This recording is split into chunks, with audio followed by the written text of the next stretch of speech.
Hello বন্ধুরা, তো আজকে আমি বানাবো দুধ পিঠে বা দুধ পুলি। তো তার জন্য দেখো আমি রাঙা আলুটা সেদ্ধ করে নিলাম, আর ছাড়ানো হয়ে গেছে। এদিকে আমি 2 কাপ চালের গুঁড়ো নিয়ে নিলাম গরম জল করে নিলাম। আর এদিকে আমি রাঙা আলুটা ভালো করে চালের মধ্যে মেখে নিয়ে গরম জল দিয়ে ভালো করে মেখে নিলাম। এবার দেখো ছোট ছোট করে নই কেটে নিলাম পিঠের। এদিকে আমি মোয়াটা দেখো থালার মধ্যে ঢেলে নিয়েছি, পিঠেগুলো আমি বানাতে শুরু করলাম। তো দেখো এই শীতে এই লোভনীয় পিঠে কে কে ভালোবাসো অবশ্যই কমেন্ট করে জানাবে। আমি তো খুব ভালোবাসি। তো দেখো আমার পিঠেগুলো বানানো হয়ে গেছে। এদিকে আমি দুধটা বসিয়ে দিলাম।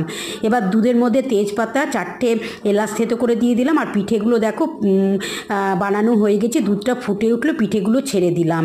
এরপর আমি দিয়ে দেবো, পিঠেটা দেখলাম সেদ্ধ হয়েছে কিনা। আমি দিয়ে দিলাম খেজুর গুড় আর দিয়ে দিলাম মোয়া। তো দেখো আর 1 প্যাকেট আমুল দুধ। তো দেখো আমার পিঠেটা একদম তৈরি হয়ে গেছে, আর কি সুন্দর হয়েছে। তোমাদের ভালো লাগলে তোমরা আমাকে অবশ্যই কমেন্ট করে জানাবে।